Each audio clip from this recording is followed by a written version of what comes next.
basement shop this morning. Got a really cool uh, bass here. This is a friend of mine at work's bass. It was her dad's, and she's learning to play it now, but it needs a setup pretty bad. The string action is pretty high. It just needs a good clean and setup. I'm gonna show you how to go through the steps to get your bass set up. It'll work on guitar. Pretty much you want to do this, and even guitars, if you buy it new off the rack at Guitar Center or whatever, probably going to need a good setup, especially if you have it mailed to you off a Reverb or any of the other eBay, whatever. You're going to want to set it up. It's probably not going to be set up very well. So I'm going to go through this, show you how to do it. It's all pretty simple, but this one, super cool old Fender. I'll have to I'm gonna take the strings off and give it a good clean and see if I can. I don't know exactly when it was made. It's not mine. I'm not gonna tear it apart too far to see, but we'll give it a good clean. We'll give it a setup, but it definitely needs this. The neck pocket has kind of 70s QC. There's a pretty big gap there, and the neck is shifted a little bit, so we're going to get it back in alignment.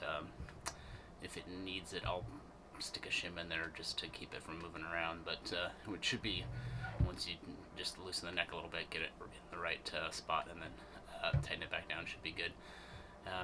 Other than that, frets there's not a lot of life in them, but I'm not gonna level and crown because I don't think there's enough space there, and it's not my instrument, so we'll just give it a good clean and a good action so that she can play it. This is something that you can do for anyone learning how to play an instrument as well. Get it playing really well. It makes things so much easier.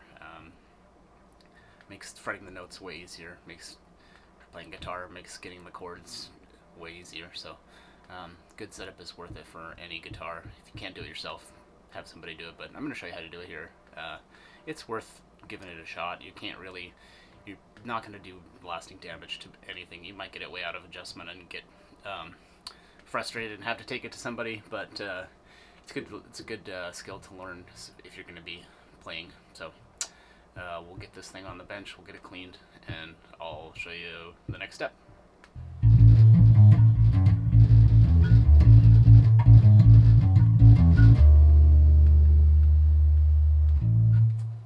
There are pretty much 3 steps that you want to follow on setting up your guitar or bass or whatever it happens to be. You're going to want to do them in order. It's basically truss rod, nut, and then bridge. The first thing you want to do is to adjust the truss rod. On the bass, when you adjust the truss rod, you are straightening out the neck. Basically, what you want to do is get it, depending on your playing style, you're going to want to get it as straight as you can without the strings buzzing on the frets. So the reason that you want to get it straight is that keeps the action lower down in the lower frets here. If you're playing higher up the neck. But the thing is, on the truss rod, you don't want to get it. You probably don't want it completely flat. You need space for the string to vibrate. So when you pluck a string, it vibrates in an up and down. And if you've got your truss rod too straight or your action too low, when it vibrates back and forth, it's gonna hit the frets. So you need a little bit of relief in the truss rod, so it's not completely flat. You need a little bit of bow, so when you pluck the string, it doesn't vibrate against the frets. The lighter your touch, the straighter your neck. If you're playing a bass strings have a lot more mass, so there's going to need a little bit of. You're not going to be able to get the action as low as you would on a guitar. For the guitar, if you have a very light touch, if you're playing fingerstyle or jazz, or even the metal shredder guys have pretty low action because they don't hit it very hard. But if you're a rhythm player and you have a heavy right hand, or going to need a little bit more relief, just so that when you're strumming hard, the strings are going to vibrate more back and forth and rattle on the frets. So you need to get that dialed in for your playing style.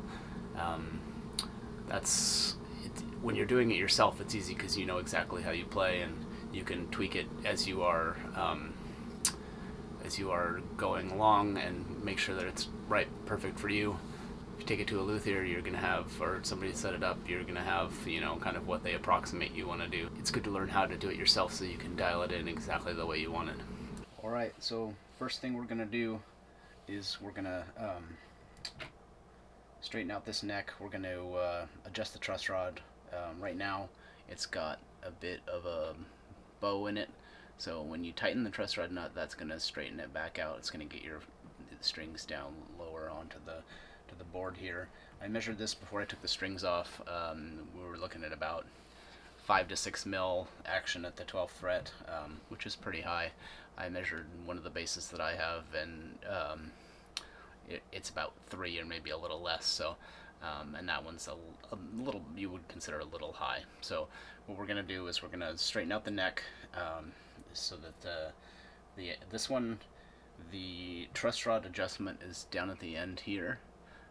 Lots of modern guitars, there is a nut here on the end, and you can do this under string tension and everything. This one's a little harder to get to. Luckily, it's up enough that I don't have to take the neck off every time I do it. So what I'm going to do is I'm going to get it as flat as I can, and then string it back up. It's going to go back and forth quite a few times, but basically the easiest way to check how straight your neck is put a capo on the first fret here, and fret the note down here at the end, and then see how much space you have between the string and the frets here in the middle. You want a little bit, you don't want it to be, but you want to just be able to get like a business card or something in there.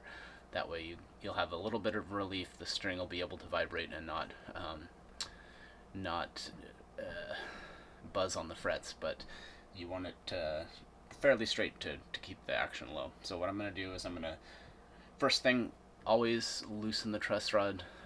If you don't know the instrument, always loosen it first. Don't just go straight to tightening it. You don't want to put too much pressure on it. If you leave the strings on, it's probably a good idea to detune it, and do your adjustments and then tune it back up. That way you're not putting undue stress on the rod itself. I'm gonna measure this with a ruler, and we'll get it so that it's pretty flat. We'll get it so it's completely flat, not under string tension, and then we'll see how it is. But never force the nut. Make sure that it should turn easily. If it makes any weird noises, stop.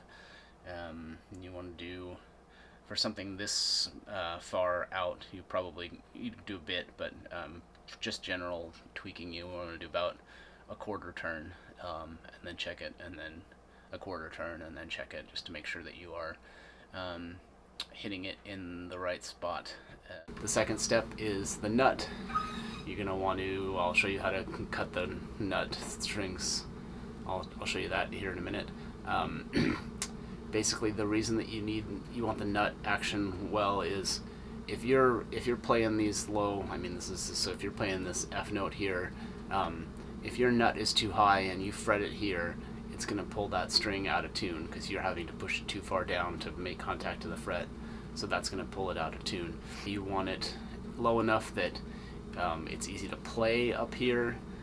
It's easy to fret these notes, but you don't want it too high that you will push that string out of tune as you're fretting the note.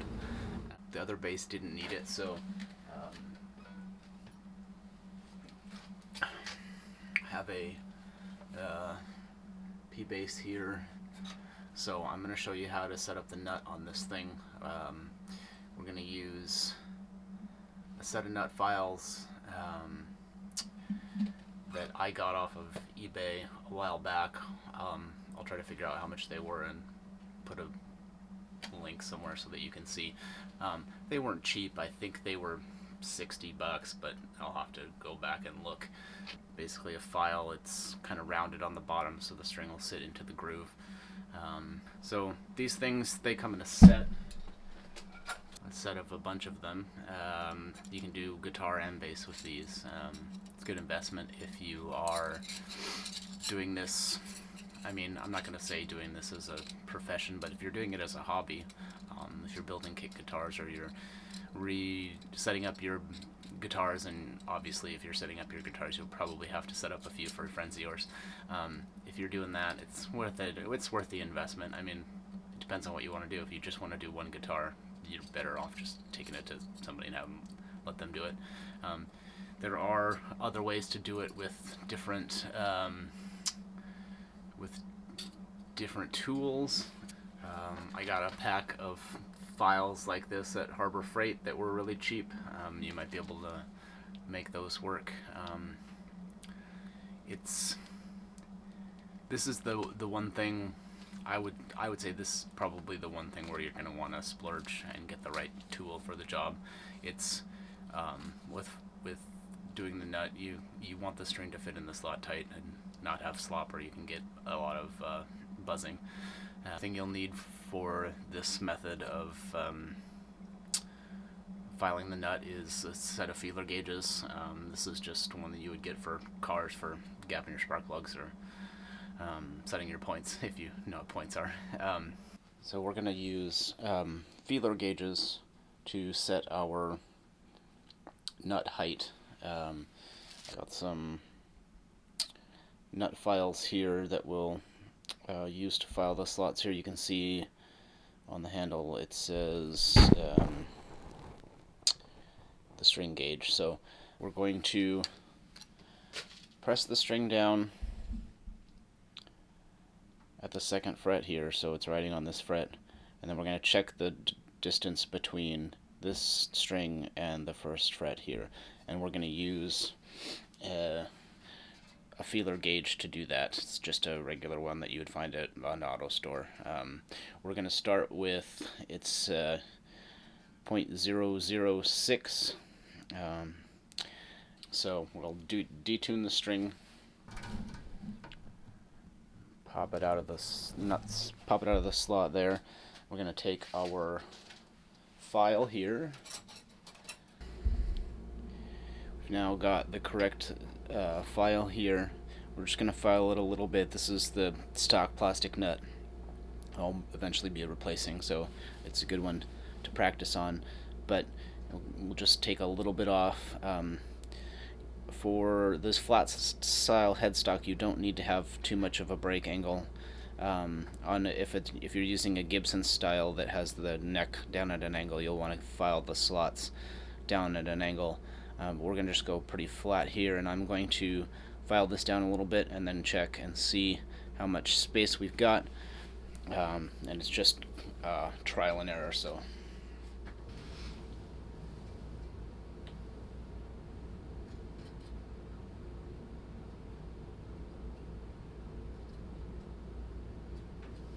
You don't have to restring this back to tension every time, but you'll want to put a little bit of tension on it just to make sure that you get a good idea of how far the string is going to pull into the nut.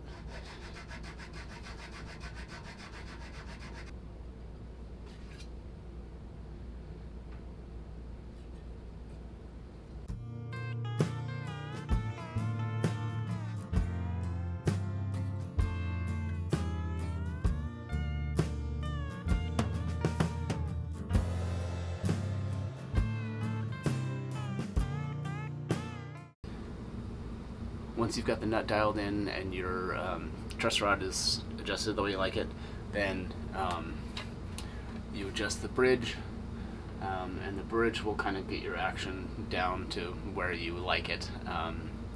You get a nice radius in there so it follows the fretboard.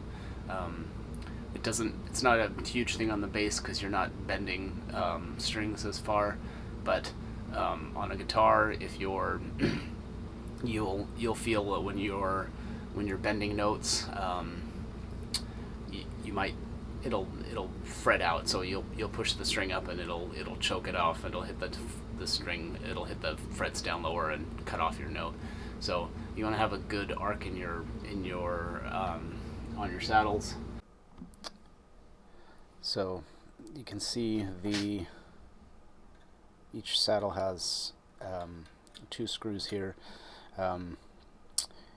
We are going to try to get this one was set up pretty badly to begin with these center strings pretty low and the outside strings fairly high, so it was pretty flat across the whole entire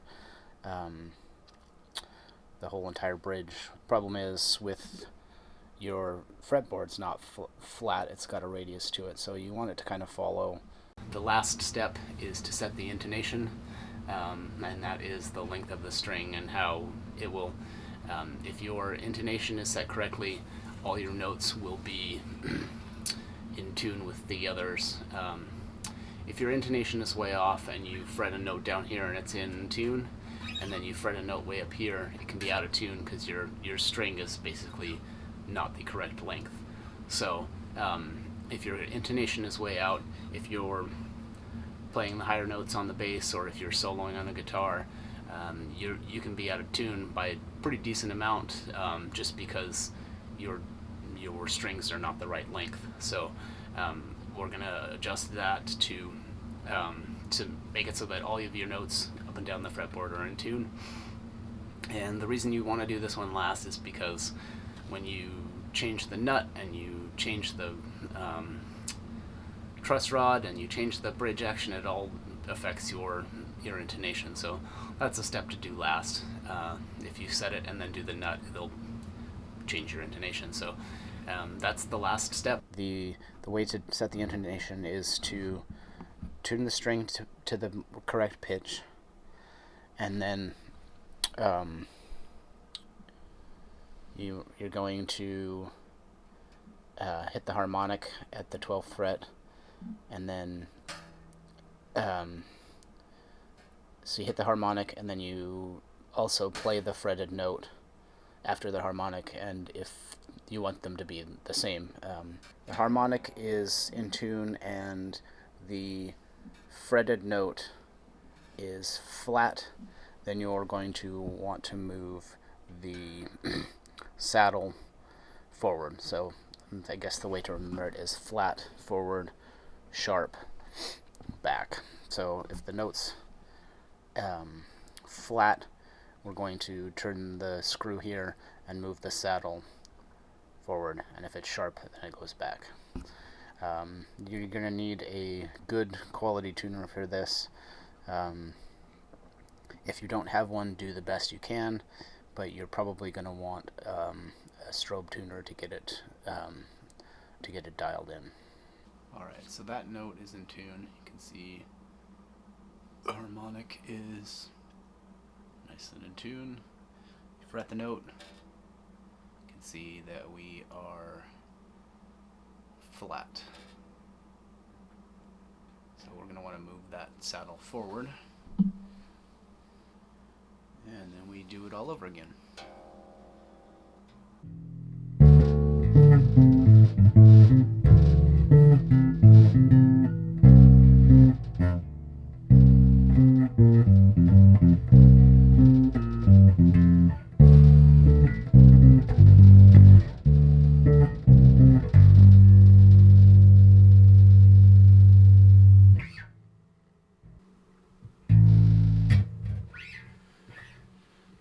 So it's pretty much done. Everything got decent action. It's not super low. Like I said, the frets are pretty worn out. It's probably not going to be able to be super low action without doing a lot more to it. It's probably not enough meat left on the lower frets down here for a fret job. So it is what it is. It's gonna have kind of mid-lowish action, and it's gonna buzz a little bit in a few different places, but it's gonna be set up about as good as it can get. So it's pretty easy. It's a pretty easy process. Just go slow, take your time. This took, I mean, both filming and stuff, it took a lot longer, but you know, it takes a little while to get the truss rod dialed in. It took, you know, half an hour's worth of back and forth and taking the strings loose and twisting and strings back up, tightened, and all the other stuff. So